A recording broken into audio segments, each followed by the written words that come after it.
Germanton Hospital pioneers in world-class orthopedic cardiology and multi-specialty care. Top 3 in Hyderabad, top 10 in South India. Attapur, Hyderabad.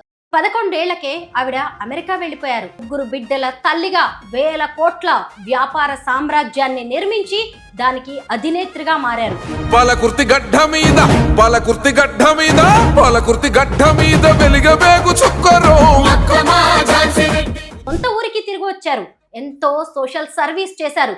కోడల్నే ఎమ్మెల్యేగా నిలబెట్టి గెలిపించారు. ఆమిడాల యశస్విని అనే నేను శాసనసభ సభ్యురాలిగా ఎన్నికైనందున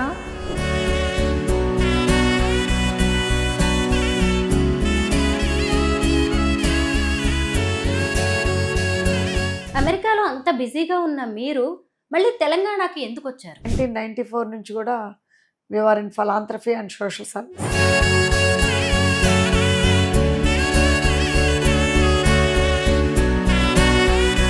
So social service is our big thing. మీరే Palakurthi MLA candidate అని అందరూ అనుకున్నారు, కానీ లాస్ట్ మినిట్స్ లో మొత్తం మారిపోయింది. అసలు ఏం జరిగింది అప్పుడు? ఇమిగ్రేషన్ అనేది ఇప్పుడు నేను 11 ఏళ్ళకి అమెరికా పోవటం వల్ల ఆఖరికి టీవీ ఛానల్కి పంపించారు, నా పేపర్ రిజెక్ట్ అయినట్టు. కమింగ్ ఎలక్షన్స్ లో అయినా మిమ్మల్ని ఎమ్మెల్యేగా చూసే అవకాశం ఉంటుందా? ఇప్పటి వరకు రేవంత్ రెడ్డి గారు కానీ అధిష్టానం కానీ, ఎందుకంటే ఒక టిక్కెట్కి ఇద్దరం పనిచేస్తున్నాం, ఒక ఓటుకి ఇద్దరం పనిచేస్తున్నాం, ఒక కాంగ్రెస్ టికెట్ ఇస్తే అధిష్టానం ఇద్దరు విద్యార్థుల భవిత కోరుకున్నదో, నీడలేని నిరుపేదల తోడుగా నిలబడ్డదో, డబలు బెడ్రూములకు భూదానం చేసెనో. అందరికీ నమస్కారం, నేను స్వరూప పొట్లపల్లి. 11 ఏళ్లకే ఆవిడ అమెరికా వెళ్ళిపోయారు. 16 ఏళ్లకే పెళ్ళైంది. మగవాళ్లకు మాత్రమే సాధ్యమైన రియల్ ఎస్టేట్ రంగంలోకి అడుగు పెట్టారు. ముగ్గురు బిడ్డల తల్లిగా వేల కోట్ల వ్యాపార సామ్రాజ్యాన్ని నిర్మించి దానికి అధినేత్రిగా మారారు. అంతటితో ఆమె ఆగిపోలేదు, మళ్ళీ సొంత ఊరికి తిరిగి వచ్చారు. ఎంతో సోషల్ సర్వీస్ చేశారు. కోడల్నే ఎమ్మెల్యేగా నిలబెట్టి గెలిపించారు. ఆవిడ మరెవరో కాదు, TPCC vice president Hanumandla Jhansi Reddy garu. Entrepreneur నుంచి రాజకీయాల వరకు ఆమె ప్రస్థానం ఎలా సాగిందో తెలుసుకుందాం. మేడం నమస్తే. సోషల్ మీడియాలో చాలా యాక్టివ్ గా ఉన్నారు, ఎక్కడ చూసినా మీ వీడియోస్ కనిపిస్తూ ఉన్నాయి. అసలు మీరెవరు అని తెలుసుకోవాలనే ఇంట్రెస్ట్ చాలా మందిలో ఉంది. ఇంతకీ ఎవరి ఝాన్సీ రెడ్డి గారు? ఝాన్సీ రెడ్డి అంటే వెరీ సింపుల్ పర్సన్. ఇండియాలో ఖమ్మం బనేలపాడు దగ్గర మా ఊరు. సో అక్కడ పుట్టాను 1965లో. సో అక్కడ నుంచి 5 ఏళ్ల వరకు మా ఫాదర్ తోటి మా మదర్ తోటి హ్యాపీగా సాగిపోతున్న లైఫ్లో మా ఫాదర్ చనిపోవడం జరిగింది నాకు 5 ఏళ్ళప్పుడు. సో దాని తర్వాత మళ్ళీ మేము మా అమ్మమ్మ గారింటికి వెళ్ళి అక్కడ, అంటే యూజువల్గా ఆ టైంలో హస్బెండ్ చనిపోతే పుట్టింటికి తీసుకెళ్తారు కదా. సో అట్లా మా అమ్మమ్మ గారింటి దగ్గరికి వెళ్ళి మా అమ్మమ్మ గారింటి దగ్గరే పెరగటం జరిగింది 11 ఏళ్ల వరకు. 11 ఏళ్ల తర్వాత మా మదరు వాళ్ళ కజిన్ సిస్టర్ ఉంటుంది అమెరికాలో. సో అక్కడికి నన్ను తీసుకొని వెళ్ళింది, ఎందుకంటే గ్రాండ్ ఫాదర్ మా ఫాదర్ కూడా రాజకీయాల్లోనే ఉండారు. సో మా ఫాదర్ అంటే ఆ టైంలోనే తనకు 30 ఇయర్స్కే ఆ ఊరికి ఎక్కడ చుట్టుపక్కల హాస్పిటల్ లేదు, హాస్పిటల్ తీసుకురావటం, అప్పుడు డిగ్రీ కాలేజీ తీసుకురావటం అవన్నీ చేశారు. అది అప్పుడు శీలం సిద్ధారెడ్డి గారు మినిస్టర్ ఉండ. సో ఆ టైంలో ఏమైపోయిందంటే తనుంటే తొందరగా అంటే పేరు వస్తుంది, విలేజ్లో కొన్ని గొడవలు ఉంటాయి కదా, ఆ గొడవల్లో తను చంపేశారు. తనకు పాన్ తినే అలవాటు, రైట్ ఆఫ్టర్ లంచ్ డైజెషన్కి.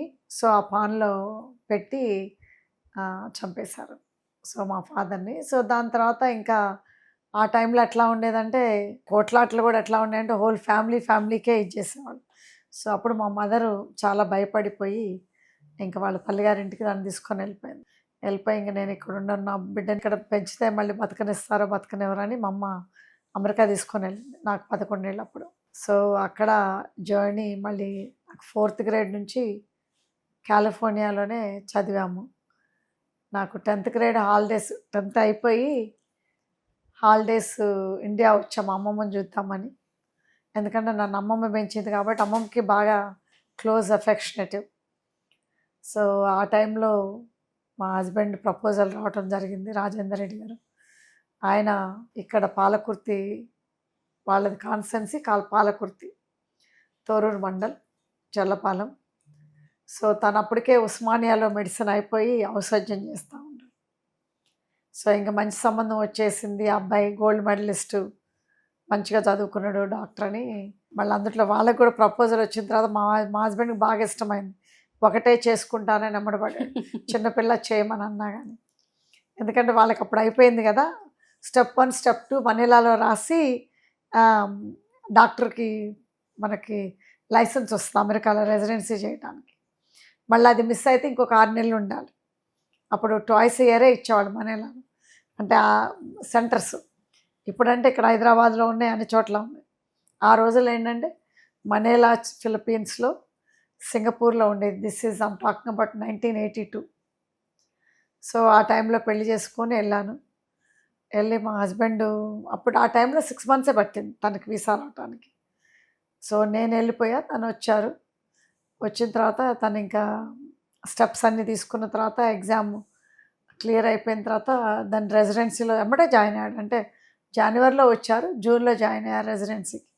సో ఈ ఘాట్ రెసిడెన్సీ వెరీ అంటే ఫాస్ట్గానే వచ్చింది. ఆ టైంలో చాలా టైం పట్టేది డాక్టర్లకి రెసిడెన్సీ రావాలంటే, బికాజ్ ఈ హాజ్ అ హై స్కోర్ కాబట్టి తనకు తొందరగానే వచ్చింది. సో అట్లా మళ్ళీ మేము సంవత్సరం న్యూజెర్సీలో పెట్టాం. సో సంవత్సరం అక్కడ స్టార్ట్ అయింది. సో అక్కడ అవర్ జర్నీ. మళ్ళీ మా పెద్ద బాబు నాకు 16 ఏళ్ళకే పెళ్ళైంది. అంటే 16 ఏళ్ళకే పెళ్ళి, అమెరికాలో ఉన్నారు మీరు, అప్పటికే వద్దు అని చెప్పలేదా? అంటే అప్పుడు నాకెవరు ఓల్డర్ సిబ్లింగ్స్ లేరు కాబట్టి నాకు అసలు పెళ్ళంటే ఏంటి, ఏం జరుగుతున్నది అనేది తెలియదు ఆ టైంలో. సో ఇంకా నేను ఆ డిసిషన్ అంతా మా మదర్కి, మా కజిన్ బ్రదర్ ఉంటాడు, అంటే he act like my own brother. నాకు బ్రదర్స్ లేరు కాబట్టి. సో మా బ్రదర్కి, మా మదర్కి I left it up to them. So ఇంకా మా బ్రదరు, మా జైజ్నాన్ ఉంటే మా ఫాదరు సిద్ధారెడ్డి గారు, అప్పుడు వీళ్ళందరూ కూడా మంచి సంబంధము చేసుకుందాం, మళ్ళీ మనకు కావాలన్నప్పుడు రారు అని వీళ్ళు కూడా, అబ్బాయి ఎలాగ అమ్మడి పడుతున్నాడు కదా, ఎమ్మడిపడి మనం చేసుకుంటే బెటర్, మనం ఒకళ్ళు అమ్మడి పడే కాడికంటే అని వీళ్ళు they believe in that. So అట్లా 1982 ఆగస్ట్లో పెళ్ళైంది. సో పెళ్ళయి అమెరికా వెళ్ళి 18కే తను వచ్చిన తర్వాత, రెసిడెన్సీ వచ్చిన తర్వాత న్యూజెర్సీ వెళ్ళాము. న్యూజెర్సీలోనే నా కొడుకు 18 yearsకి పుట్టాడు.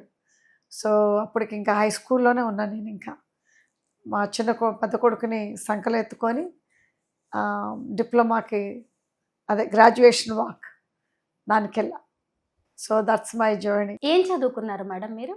అప్పుడు నేను హై స్కూల్ తర్వాతనే అప్లై చేసుకున్నాను. ఫార్మసీ టెక్గా స్టోర్లో వచ్చింది. సో దాంతో ఏంటంటే ఇంకా మళ్ళీ నేను అది 6 months చేసిన తర్వాత నా ఫస్ట్ ఉద్యోగం డబ్బులు $3.25 per hour.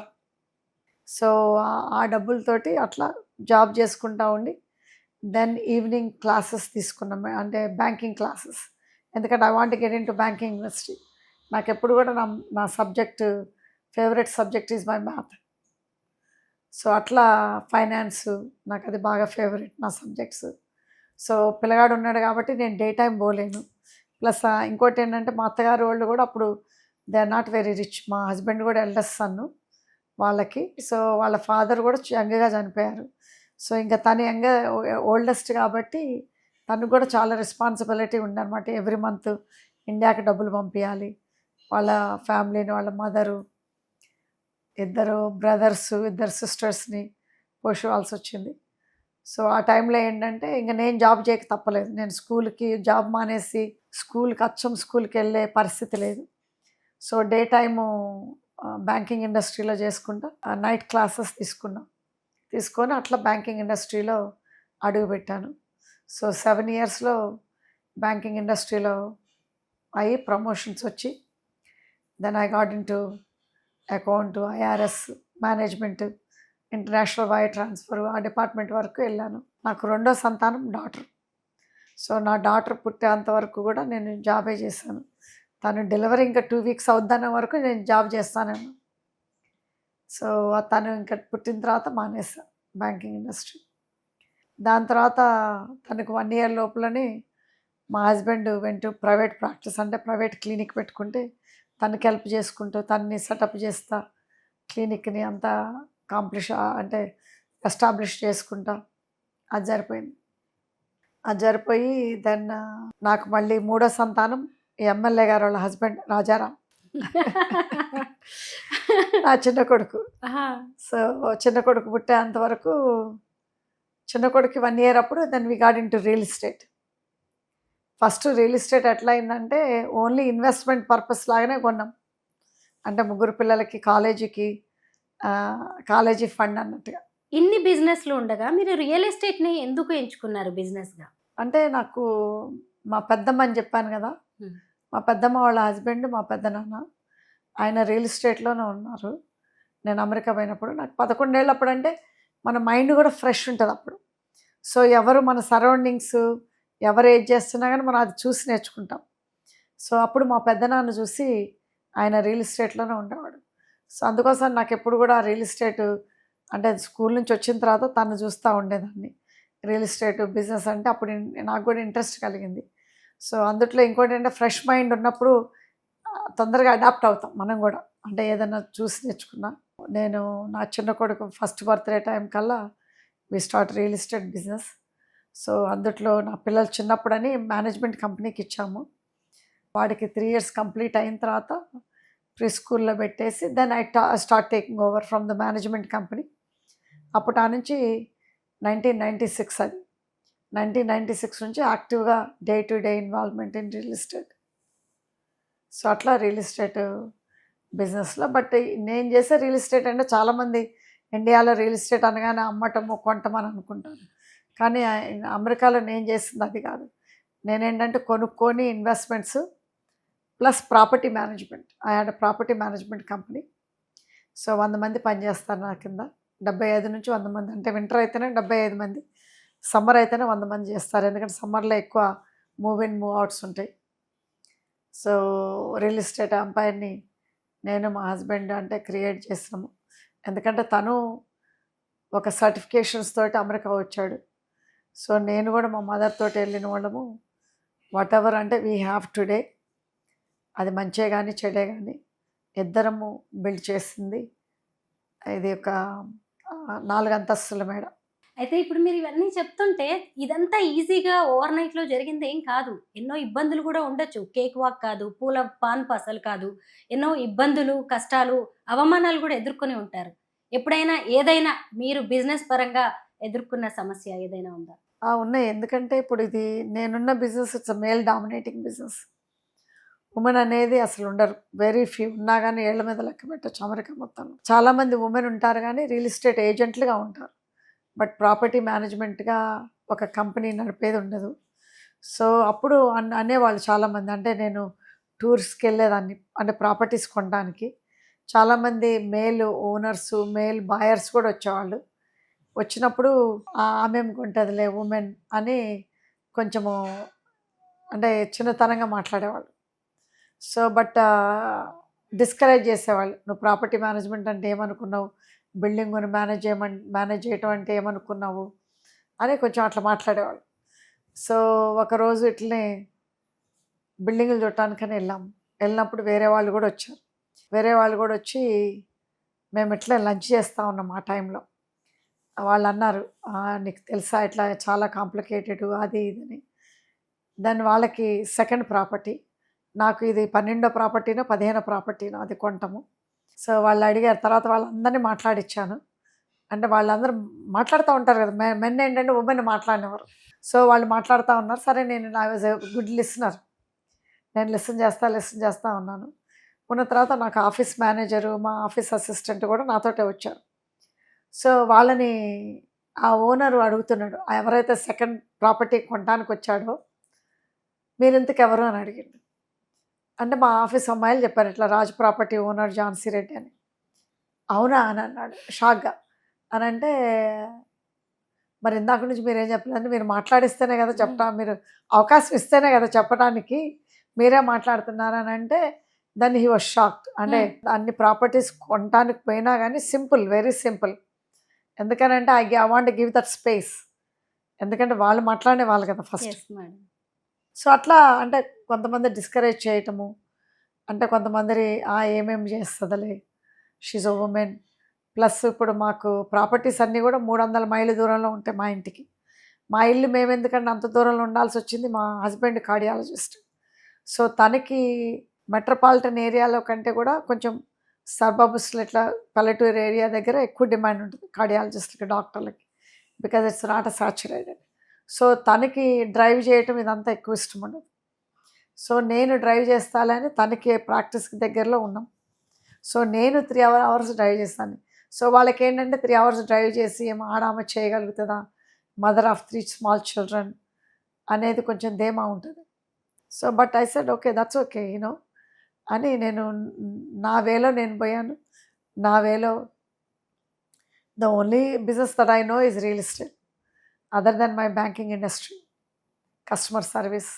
Planning, money management విషయంలో మీరు ఎలా ఉంటారు? ఐ థింక్ అది మా హస్బెండ్ చెప్పాలి, బట్ ఎప్పుడు చెప్తాడు నేను I do very well management అని. ఎందుకంటే ఎప్పుడు కూడా కొంచెం డబ్బులు జమ అవ్వగానే I use to buy real estate. So అది రియల్ ఎస్టేట్ కొంటానే పోతా ఉన్నాం. ఎప్పుడు నుంచి అంటే 1992 నవంబర్ నుంచి యువర్ బాయింగ్ అంటిల్ 2018. 2021 నుంచి స్లో డౌన్ అవుకుంటూ వచ్చినాము. 2021 నుంచి విత్ సెట్ గ్రాండ్ కిడ్స్ అందరూ పెళ్ళిళ్ళు అయిపోయినాయి. 2021 నుంచి ఇంకా ఉన్నాయి చాలే, కన్సాలిడేట్ చేసుకుందాం ఉన్నాయి. సో అని ఇంకా కొత్తవి కొంట మానేసినాం. సో ఇప్పుడు we just run what we have. అమెరికాలో అంత బిజీగా ఉన్న మీరు మళ్ళీ తెలంగాణకి ఎందుకు వచ్చారు? అంటే ఒకటి, ఎప్పుడు కూడా మేము 1994 నుంచి కూడా we are in philanthropy and social service. అది ఇండియాలో కాదు, అమెరికాలో. ఇప్పుడు అమెరికాలో కూడా మేము 20 years క్రితము $1 million పెట్టి హెల్త్ సెంటర్ కట్టించాము యూనివర్సిటీ ఆఫ్ మర్సెడ్లో. సో అక్కడ ఎందుకంటే మేము అక్కడ సంపాదించుకున్న డబ్బు కూడా అక్కడే సంపాదించుకున్నది కాబట్టి అక్కడ చేసాము. మళ్ళీ ఇక్కడ పుట్టిన గడ్డాని ఇక్కడ ఆల్మోస్ట్ 5 నియోజకవర్గాల్లో చేశాము. ఒకటి నర్సనపేట కాన్స్టెన్సీ, ఒకటి ములుగులో, మళ్ళీ ఒకటి మధుర, మళ్ళీ ఇంకొకటి నల్లగొండ, మళ్ళీ ఇప్పుడు మాది పాలకుర్తిలో తోరూరు మండలంలో 1994 నుంచి స్కూల్ కట్టాము. అంటే ఇప్పుడు మేము చెప్పిన వాళ్ళన్నింటిలో కూడా first school was build by us. Schools, hospital, libraries, community halls. So మళ్ళీ డబుల్ బెడ్రూమ్ కట్టినప్పుడు మా ఊర్లో ల్యాండ్ డొనేట్ చేశాము, అప్పుడు టీఆర్ఎస్ గవర్నమెంట్ ఉన్నప్పుడు. So social service is our big thing. మళ్ళీ అమెరికాలో కూడా అన్ఫార్చునేట్ అంటే ఇప్పుడు లో ఇన్కమ్ కిడ్స్కి స్కాలర్షిప్స్ ఇచ్చేవాళ్ళం పిల్లలు 2000 వరకు. 2000 తర్వాత దానికంటే ముందే ఇక్కడ స్టార్ట్ చేశాము. ఇంకప్పుడు ఇక్కడ పిల్లల్ని స్కాలర్షిప్స్ చదివియటం, ఈ కిడ్స్ని చదివియటం మాత్రం చాలా ఏళ్ళ నుంచి చేస్తున్నాము. అంటే అండర్ ప్రివిలేజ్ కిడ్స్ అంటే ఎప్పుడంటే మనకి లేని వాళ్ళకి ఫీజు రియంబర్స్మెంట్ అవన్నీ వస్తున్నాయి. కానీ అప్పుడు మేము 1996లో చేసినప్పుడు ఈ ఫీ రియంబర్స్మెంట్ అంటూ లేదు. సో అప్పుడు చదువుకోవడానికి చాలా కష్టపడ్డారు పిల్లలు. నిజంగా కూడా సీట్ వచ్చి ఇప్పుడు కూడా మేము గవర్నమెంట్ స్కూల్లో సీట్ వస్తే పిల్లలు చదువుకుంటానంటే 1,00,000, 2,00,000 అట్లా అవుతాయి పర్ ఇయర్. సో అవి కూడా మేము కడతాం. ఎందుకంటే అన్ఫార్చునేట్ కిడ్స్ ఉంటారు. అంటే నిజంగా కూడా వీళ్ళందరూ కూడా smart kids and comes first క్లాస్లో, కానీ బట్ వాళ్ళ parents from very poor background. So ఇలాంటి వాళ్ళకి నియోజకవర్గంలో కూడా చేస్తూ ఉంటాం. మీరు చంటి బిడ్డని చంకనేసుకొని స్కూల్కి వెళ్ళారు, చదువుకున్నారు, 3 పిల్లలతో నానా కష్టాలు పడుతూ బిజినెస్ చేశారు. అలా సంపాదించిన కోట్లాది రూపాయలని మళ్ళీ తీసుకొచ్చేసి సోషల్ సర్వీస్ పేరుతో ఎందుకు ఇక్కడ ఖర్చు పెట్టాలనుకున్నారు? చాలామంది డబ్బే పరిష్కారం అనుకుంటారు, ఏ బాధలకైనా, ఏ కష్టాలకైనా, ఏ పనికైనా. That is not true.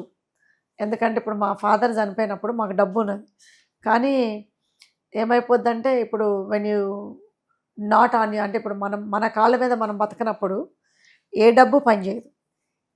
ఎందుకంటే ఒక ఉమెను అంటే మా మదర్ని చూశాను కాబట్టి నేను చెప్పగలుగుతా. ఇప్పుడు మా మదరు అన్నీ మా ఫాదర్ మీద డిపెండ్ అయ్యి ఉండేది. సో మా ఫాదర్ చనిపోయినప్పుడు మా mother was like a bird flying but without any wings. ఎగిరే పక్షి కనుక మన రెక్కలు తీసేస్తే కింద పడి గిలగలగా దంటుకున్నట్టు అట్లా తనుకునే పరిస్థితి ఉంటుంది. సో నేనేంటంటే ఇప్పుడు డబ్బులు అనేది పరిష్కారం అన్నిటికీ పనిచేయదు. డబ్బులు will create a good life style, comfort zone, comfort luxury items, but it does not give you mentally emotionally strength. ఇది అనేది మనకి ఎట్లా ఇస్తుంది? మనం బయటికి పోయి మనం సంపాదించుకునేది రూపాయి అవ్వచ్చు, కానీ ఆ రూపాయి మనకు ఆత్మగౌరవం ఇస్తుంది, ఆత్మ ధైర్యాన్ని ఇస్తుంది. ఎందుకంటే ఆ ఆత్మధైర్యం కనుక మన దగ్గర లేదనుకోండి, మిలియన్లే ఉండని కోట్లే ఉండని మనకు అక్కరా. సో అదేవిధంగా అలాంటప్పుడు మేము అంటే ఇప్పుడు మా వారికి ఫాదర్ 16 yearsకే చనిపోయారు. అప్పుడు వాళ్ళ ఫాదర్ చనిపోయినప్పుడు వాళ్ళకి very poor from a background. So తనకి కేవలం ఇంటర్మీడియట్ అయిపోయి 80 రూపాయలు కావాల్సి ఉందన్నమాట అడ్మిషన్కి.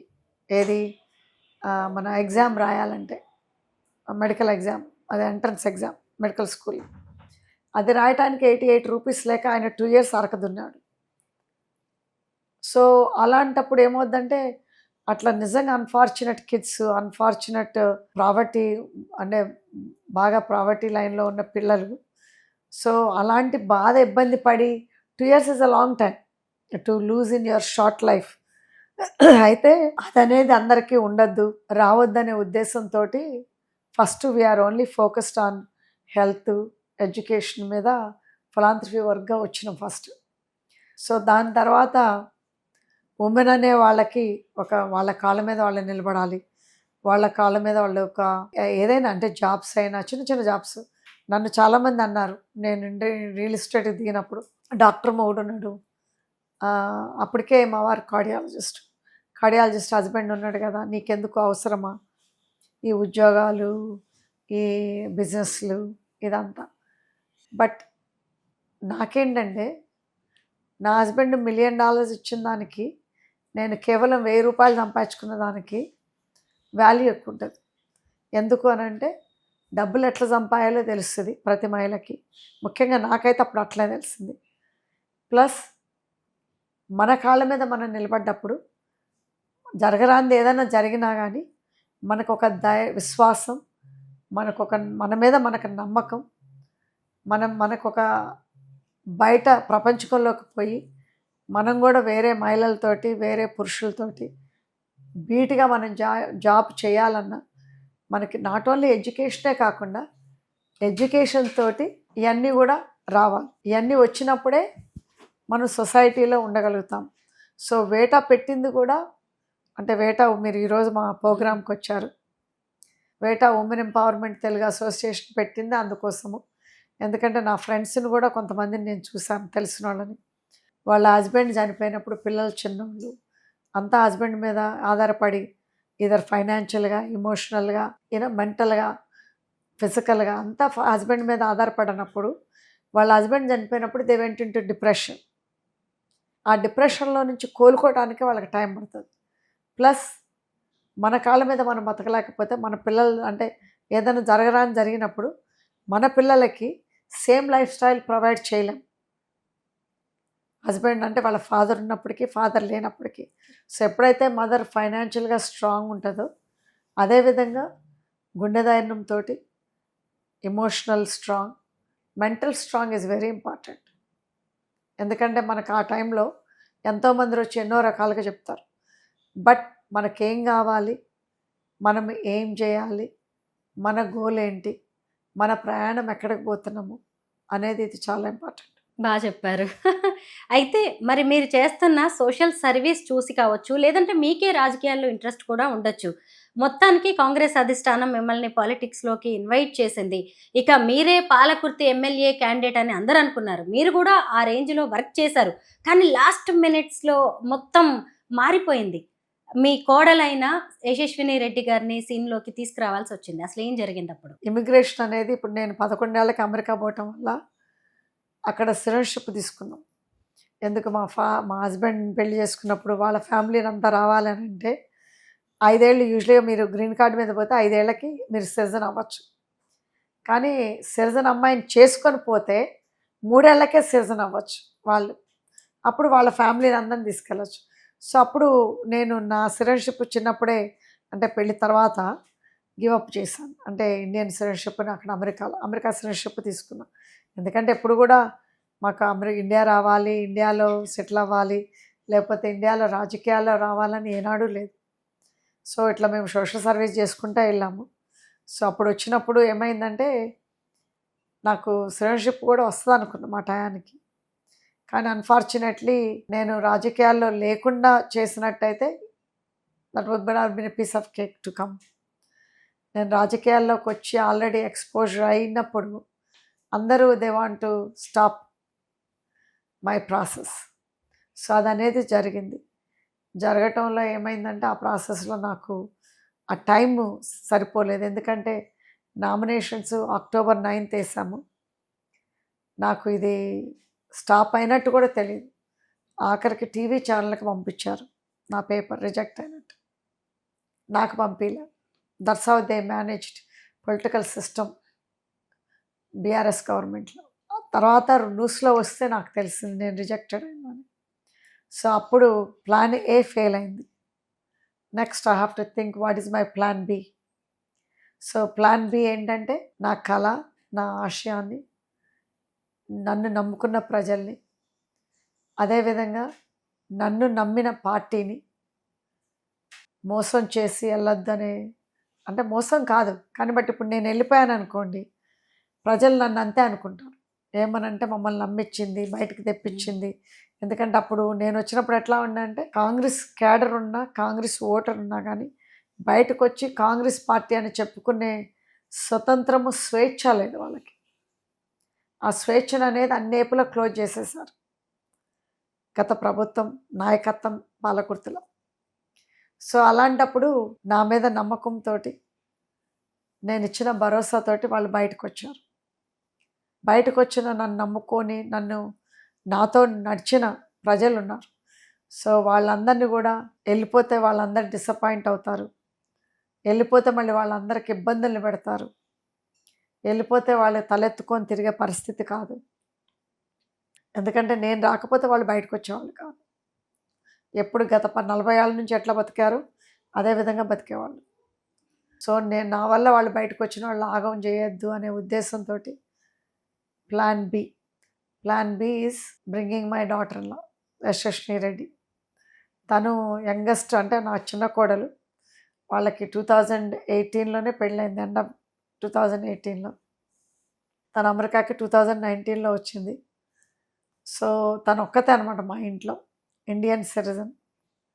సో ఇంకా తను 1 week బిఫోర్ నామినేషన్కి వచ్చింది. I think 4-5 days before nomination. So nomination October 9th అయితే తను బిగినింగ్ ఆఫ్ అక్టోబర్ వచ్చింది. అట్లా ప్లాన్ బి సక్సెస్ అయింది. తను నామినేషన్ వేసింది. అలాగే పాలకుర్తి ప్రజలు కూడా తను ఆదరించారు, తనకి ఓటేసి గెలిపించారు. సో ఈనాడు తను కాంగ్రెస్ పార్టీ తరపు నుంచి ఒక యంగెస్ట్ మహిళా ఎమ్మెల్యేని పాలకుర్తి ప్రజలు కూడా చూడగలిగాము అని అంటే, 40 ఏళ్ళ చరిత్రని తిరగరాయగలిగింది అని అంటే మన ఎమ్మెల్యే గారు యశస్విని రెడ్డి ఎమ్మెల్యే అవ్వటం. కమింగ్ ఎలక్షన్స్లో అయినా మిమ్మల్ని ఎమ్మెల్యేగా చూసే అవకాశం ఉంటుందా? అదంతా కూడా అదృష్టానికే వదిలిపెడతాం. ఎందుకంటే వాళ్ళు ఇప్పటి వరకు రేవంత్ రెడ్డి గారు కానీ అదృష్టానం కానీ ఎట్లా చెప్తే అట్లనే ఉన్నాము. అదేవిధంగా వాళ్ళు ఎట్లా చెప్తే రేపు అదృష్టానమే కావచ్చు, సీఎం గారే కావచ్చు, లేకపోతే మన సీనియర్ నాయకులే కావచ్చు, వాళ్ళ ఏది ఛాన్స్ ఇచ్చినా కానీ తప్పకుండా అది పాటిస్తాను. ఎందుకంటే ఒక టిక్కెట్కి 2 పనిచేస్తున్నాం, ఒక ఓటుకి 2 పనిచేస్తున్నాం, ఒక కాంగ్రెస్ టికెట్ ఇస్తే అధిష్టానం 2 పనిచేస్తున్నాం. రాజకీయం అంటే స్పెషలీ ముఖ్యంగా సోషల్ సర్వీస్ ఫిలాంథ్రఫీ వర్క్ అంటే ఒక ప్యాషన్ ఉండాలి. ఆ ప్యాషన్ని రాజకీయాల్లో కూడా ఒక ప్లాట్ఫామ్ రాజకీయం అనేది మనము ఒక సర్వీస్ చేయాలంటే ప్రజలకి. ఎందుకంటే మేము అచ్చం ఫిలాంథ్రఫిస్ట్గా సోషల్ సర్వీస్ చేసేటప్పుడు ఒక మండలానికి, ఒక నియోజకవర్గం లేదా 4 నియోజకవర్గాల్లో చేయగలిగినాము. అప్పుడు మేము ఇక్కడ చేసినా కానీ ఒక మండలంలో చేయగలిగాం. అదే మన రాజకీయ ప్లాట్ఫామ్ ద్వారా ఎంతోమందికి సర్వీస్ చేయొచ్చు అనే ఉద్దేశంతో రావటం జరిగింది.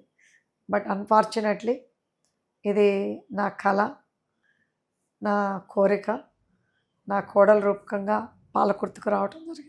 ఎమ్మెల్యే గారితో కలిసి మీరు ఇక్కడ ఇండియాలో ఉంటున్నారు, మీ ఫ్యామిలీ అంతా అమెరికాలో ఉంది, బిజినెస్లు కూడా అక్కడే ఉన్నాయి, ఎలా మేనేజ్ చేస్తున్నారు? ఇక్కడ మనకి నైట్ అయితే అక్కడ డే టైము నేను ఇక్కడ 9 నుంచి, అక్కడ మనకి ఇక్కడ 9 నుంచి ఈవినింగ్ 2-1 వరకు అట్లా పనిచేస్తా. దెన్ 2 o'clock అట్లా పండుకుంటా. సో అక్కడ మా మేనేజర్లు ఉన్నారు. సో మేనేజర్లతోటి నడిపిస్తూ ఉన్నాము. సో ఎక్కడ పోయినా నా ఆఫీస్లో సిస్టమ్ ఉంటుంది. ఇది హైదరాబాద్ ఇంటి దగ్గర పోయినా ఎక్కడికి వచ్చినా సో స్టిల్ అంటే హెల్పింగ్ దెమ్ అవుట్. అక్కడ మళ్ళీ కుటుంబం అంటారా, చాలా సాక్రిఫైసింగ్. ఇది మేజర్గా బిజినెస్లు అంటే సరే ఈరోజు డబ్బు ఉంటుంది, రేపు వస్తుంది, ఈరోజు పోతుంది, రేపు సంపాదించుకోగలుగుతాము. బట్ ఈ టైం మాత్రం అది సంపాదించుకోలేము. ఎన్ని డబ్బులున్నా, ఎన్ని కోట్లున్నా, ఎన్ని మిలియన్లున్నా. ఏంటంటే ఫ్యామిలీ టైము, అది మా కుటుంబమే సాక్రిఫైస్ చేయాల్సి వచ్చింది పాలకుర్తి ప్రజల కోసము. ఎందుకంటే ఇప్పుడు నేను ఒక్కదాన్ని వచ్చింది వేరు, నా చిన్న కోడలు కొడుకు బిజినెస్ చేసుకునేవాళ్ళు. సో నాకు ఈ పరిస్థితి వచ్చింది కాబట్టి వాళ్ళని తీసుకురావాల్సి వచ్చింది. సో మళ్ళీ అదే విధంగా మళ్ళీ ఇప్పుడు నా చిన్న కొడుకు కూడా అక్కడికిక్కడే తిరుగుతూ ఉంటాడు. సో మా హస్బెండ్ కూడా 2 times 3 times ఇయర్ వస్తాడు. సో నేను కూడా 2 to 3 times year or 4 times year యూఎస్కి వెళ్తూ ఉంటా. సో నాకు ఉన్నదల్లా మా పాలకుర్తి. అంటే నాకు హైదరాబాద్ చాలామంది అంటారు మా ఫ్రెండ్స్ అందరు, నువ్వు అక్కడ అమెరికాలో లైఫ్ స్టైల్ వదులుకొని ఊళ్ళల్లో ఎక్కువసేపు ఉంటావు, నీకు ఏమనిపిది హైదరాబాద్లో ఉండవు ఎందుకు, అందరు ఎమ్మెల్యేలు చాలామంది హైదరాబాద్లో ఉంటారని. బట్ నాకు హైదరాబాద్లో ఎవరూ లేరు, ఎందుకంటే ఉన్నది ఇల్లు కావచ్చు కానీ బట్ ఫ్రెండ్స్ రిలేటివ్స్ అందరూ కూడా అమెరికాలో ఉంటారు. సో నాకున్నది ఒక కుటుంబం, పాలకుర్తి కుటుంబం, పాలకుర్తి ప్రజల కుటుంబం. సో మా పాలకుర్తి ప్రజల కోసం నేను ఇక్కడ 90% ఇక్కడ ఉంటా ఇండియాలో ఉంటే. సో ఇద్దరు నేను ఇండియాలో ఉంటే పాలకుర్తిలో కానీ లేదా అమెరికాలో కానీ, ఇంకా మధ్యలో ఎక్కడ ఉండేది లేదు. సో ప్రజల కోసం అందుబాటులో పాలకుర్తిలో ఉంటా. ఫ్యామిలీకి టైం స్పెండ్ చేయడానికి అమెరికాకి పోతా. ఎందుకంటే ఇప్పుడు మా హస్బెండ్కి ఈ ఏజ్లో 70 yearsకి తను అక్కడ, నేను ఇక్కడ, ప్లస్ మాకు 3 పిల్లలు. నాకు యంగెస్ట్ అండ్ ఓల్డెస్ట్ అబ్బాయిలు, మిడిల్ అమ్మాయి, పెద్ద అబ్బాయికి అమ్మాయి, అబ్బాయి, కూతురికి 3 అబ్బాయిలు, చిన్న కొడుక్కి అమ్మాయి. సో చిన్న కొడుకు కూతురు ఇక్కడ ఉంటుంది, టైం అంతా కూడా వెళ్ళిపోతుంది. మేడం మీ ఏజ్ ఎంత ఉంటుంది? చెప్పండి. ఒక 60 ఉంటుంది అనుకుంటున్నా, అంతేనా? కరెక్ట్గా. నార్మల్గా ఇది రిటైర్మెంట్ ఏజ్, మీకు ఆల్రెడీ గ్రాండ్ చిల్డ్రన్ కూడా వచ్చేసారు. ఇక చాలా సాధించాము, చాలా చేసేసాము, చాలా పనులు, రెస్ట్ తీసుకుందాం అనుకుంటారు కొంతమంది. కానీ మీరేమో ఎమ్మెల్యే గారైనా మీ కోడలతో పోటీ పడి మరి కాలేజీ స్టూడెంట్ లాగా పనిచేస్తూ ఉన్నారు. పనే కాదు, ఎంజాయ్ కూడా అలా చేస్తారు మీరు లైఫ్ని. అసలు విమెన్కి ఏం చెప్తారు? ఎందుకంటే 50 ఏళ్ళు వచ్చేసరికి, 60 ఏళ్ళు వచ్చేసరికి రిటైర్మెంట్ అనే ఫీలింగ్లో చాలా మంది ఉన్నారు. ఏం చెప్పాలనుకుంటున్నారు మీరు? అంటే ఏజ్ అనేది just number, it depend on how you feel up here mentally. దేవుడు అనేవాడు అందరికీ 24 గంటలు, అందరికీ ఒకే మైండ్, 2 కళ్ళు, 2 చేతులు, 2 కాళ్ళే ఇస్తాడు. బట్ మనం ప్రయారిటైజ్ చేసుకున్న దాన్ని బట్టి ఉంటుంది. ప్లస్ ఎనర్జీ అంటారా, మనం ఎప్పుడు కూడా టైర్డ్ అని అనుకోవద్దు. మైండ్గా అనుకుంటే మనం నిజంగా టైర్డ్ అయిపోతాం. రెస్ట్ అని అనుకుంటే ఇప్పుడు 4 గంటలు రెస్ట్ తీసుకున్నాడు రెస్ట్ లేదంటాడు, 10 గంటలు రెస్ట్ తీసుకొని ఒక 8 గంటల పని చేసినోడు కూడా అమ్మ ఐమ్ సో టైర్డ్ అంటారు. సో దేర్ ఇస్ నో అంటే వెయిట్, అంటే అది తూకం వేయాత అవ్వదు. సో అందుకోసమని ఇప్పుడు నేను 4-5 hours నిద్రపోతాను. సో చాలామంది 8 గంటలు నిద్రపోయి కూడా అబ్బా ఐమ్ సో టైర్డ్ అంటారు next day. So depending on how you take your life style. And అంటే ఐ ఫీల్ నేనేం ఫీల్ అవుతానంటే, మనం అందరం కూడా భూమి మీద పుడతాం. సో బట్ మనం ఒక మార్కింగ్ అంటూ ఉండాలి. చాలామంది అంటారు నా కుటుంబము, నా భర్త, పిల్లలు చాలే అని. బట్ అది అందరం చేసేది, భర్త, పిల్లలు, భార్య, మన కుటుంబం అనేది అందరం చేసేది. బట్ మనం ఒక మార్కింగ్ చేయాలి అని అంటే we have to make a difference in the society. ఆ సొసైటీలో మనం ఫస్ట్ వన్ కాదు, and we won't be the last one either. Because life అనేది చాలా పెద్దది. సో ఆ లైఫ్లో but somebody has to start some place. So అదనేది చాలామంది అంటారు, మనం ఒక్కళ్ళం చేస్తే అవుతుందా, మనం ఒక్కళ్ళం చేస్తే చేంజ్ చేయగలుగుతామా, మనం ఒక్కళ్ళం చేస్తే చేంజ్ వస్తుందా సొసైటీలో అని అంటారు. Yeah, that is right. మనం ఒక్కళ్ళం చేస్తే రాకపోవచ్చు, కానీ మనం అనేది మొమెంటం అయితే స్టార్ట్ చేయాలి. ఆ మొమెంటము అట్లే ఇందిరాగాంధీ అనుకుంటే ఈరోజు కాంగ్రెస్ ఉండేదా, ఆనాడు గాంధీ గారు అనుకుంటే మనకు స్వతంత్రం వచ్చేదా? సో అట్లనే గాంధీ గారు ఎన్నేళ్ళు పోట్లాడారు మన స్వతంత్రం కోసం. అట్లనే ఎంతోమంది లీడర్లు మనకంటే ముందు, మన తాత ముత్తాతల కంటే ముందు ఎంతోమంది మనకులాగానే వచ్చి పోరాడారు. కానీ వాళ్ళతో పాటు ఇంకో కొత్త జనరేషన్ కూడా స్టార్ట్ అయింది. సో ఇది అనేది ఒక మార్కింగ్ అనేది ఉండాలి. ఎందుకంటే ఇప్పుడు మీరందరూ చూస్తూనే ఉన్నారు, భూదేవి అంటారు. భూదేవికి ఉన్నంత ఓపికని మహిళలను కొలుస్తారు. ఎందుకు? మహిళలకి అంత ఓపిక, అంత ఎనర్జీ, అంత ఓపిక కూడా ఉండాలి, అంత పేషెన్స్ కూడా ఉండాలి. భూమి మీద అంతా చేస్తున్నారు, building construction, so many things.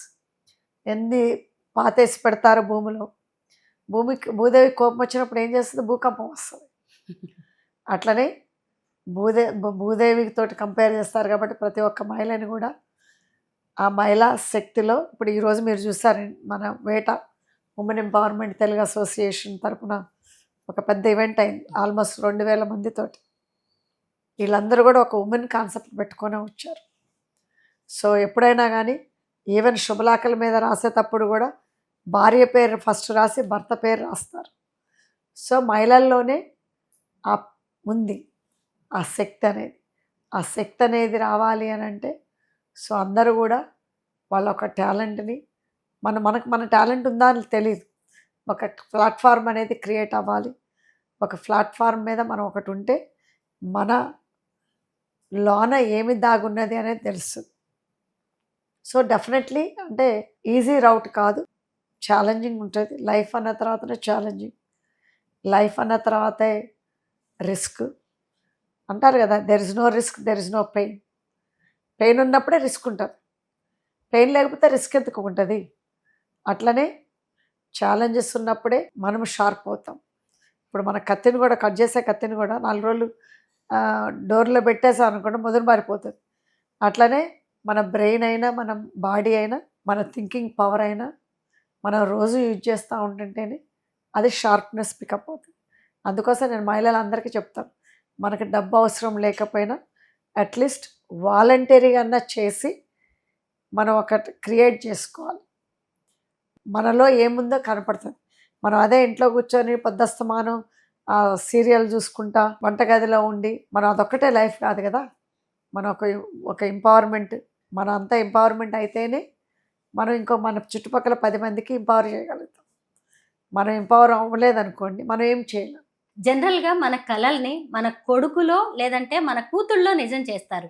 కానీ మీ కలని మీ చిన్న కోడలు వచ్చేసి ఎమ్మెల్యే కావాలనే మీ ఆశని నెరవేర్చారు కదా. అసలు ఈ రోజుల్లో అత్తా కోడళ్ళు అనే దానికి డెఫినేషన్ కూడా మారిపోతుంది. అత్తా కోడళ్ళు ఎలా ఉండాలి మేడం? అంటే ఒకటి చెప్పేది అంటే ఇప్పుడు కోడళ్ళు ఎప్పుడు కూడా యంగ్ మనకంటే మనకున్నంత ఓపిక వాళ్ళకు ఉండకపోవచ్చు. ఎందుకంటే ఈచ్ జనరేషన్ ఈజ్ డిఫరెంట్. అట్లా అనుకుంటే మా అమ్మమ్మ గారికి ఉన్నంత మా అమ్మకు ఉండదు, మా అమ్మకున్నంత ఓపిక మనకుండదు. మనకున్నంత ఓపిక కంటే కూడా మన పిల్లలకు తక్కువ ఉంటుంది. కానీ బట్ మనమే పెద్దోళ్ళం కావటాన మనం అడ్జస్ట్ అయిపోతాము. ప్లస్ తను కూడా ఒక రెస్పాన్సిబుల్గా కోడలుగా, ఒక రెస్పాన్సిబుల్ ఎమ్మెల్యేగా, తను కూడా ఒక రెస్పాన్సిబుల్ భార్యగా, కోడలుగా, బిడ్డగా తను కూడా రెస్పాన్సిబిలిటీ అనేది తీసుకున్నది. బిడ్డ కొడుకు వల్లనే అవసరం లేదు. మనం కోడలను కూడా బిడ్డలాగా చూస్తే మన బిడ్డ అవుతుంది, అల్లుడిని కూడా మన కొడుకులాగా చూస్తే కొడుకు అవుతాడు. సో ఇది అనేది మనం చూసుకునే దాన్ని బట్టి ఉంటుంది. అండ్ ఇంకోటి ఏంటంటే బయట కోడళ్ళు మన ఇంట్లోకి వచ్చినప్పుడు పచ్చికుండ లాంటోడు. పచ్చికుండను మనం ముట్టుకుంటే ముద్దర అవుతుంది, మన ఫింగర్ ప్రింట్స్ అవుతాయి. అట్లనే మన ఇంట్లోకి వచ్చినప్పుడు మనం చూసుకునే విధానాన్ని బట్టి వాళ్ళు మోల్డ్ అవ్వగలుగుతారు. మనం చూసుకునే దాన్ని బట్టి మనం వాళ్ళు నేర్చుకోగలుగుతారు. సో వాళ్ళు మనం చూసుకునే విధానాన్ని బట్టి ఆ రెస్పెక్ట్ అనేది గివ్ అండ్ టేక్. సో ఇది అనేది అందరికీ ఉండాలి. ఎందుకంటే అత్తా కోడలు అంటే వెనకటి రోజుల్లో కొడుకు సంపాదిస్తే అత్త మామకి ఇచ్చేవాళ్ళు. ఇవాళ రేపు ఆ గొడవ లేదు. ఎందుకంటే అత్తలు సంపాదించుకున్నారు, కోడళ్ళు సంపాదించుకుంటున్నారు, కొడుకులు సంపాదించుకుంటున్నారు, కోడళ్ళు సంపాదించుకుంటున్నారు, మామూలు సంపాదిస్తున్నారు. సో అలాంటిది ఇట్స్ ఇండిపెండెంట్గా మనకి ఒక స్వేచ్ఛ స్వతంత్రం వచ్చినప్పుడు ఆ మనీ ప్రాబ్లం అంటూ ఉండదు. ఇప్పుడు ఉండాల్సింది ఏంటంటే ఇప్పుడు ఉండే generation it's love and affection. ఆ లవ్ అండ్ ఎఫెక్షను, ఆ అండర్స్టాండింగ్, ఆ కాంప్రమైజింగ్. ఎందుకంటే మనం ఇప్పుడు మేమున్నప్పుడు మా అప్పుడు కాంప్రమైజింగ్ అంటే ఎట్లా ఉండేది, we used to compromise everything.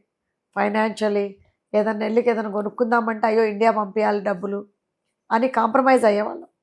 ఇప్పుడు మన కోడలకి, మన బిడ్డలకి, మన అల్లుళ్ళకి, కొడుకులకి ఆ బాధ లేదు. ఎందుకంటే they are born with a golden spoon. So ఆ కాంప్రమైజ్ లేదు కాబట్టి ఇప్పుడు అల్లా ఉంది, జస్ట్ లవ్ అండ్ ఎఫెక్షన్ అంతే. సూపర్ మేడం, చాలా బాగా చెప్పారు. మీ లైఫ్ జర్నీ అనేది, మీ సక్సెస్ స్టోరీ అనేది ఎంతో మందికి inspiration. Thank you so much ma'am. Thank you.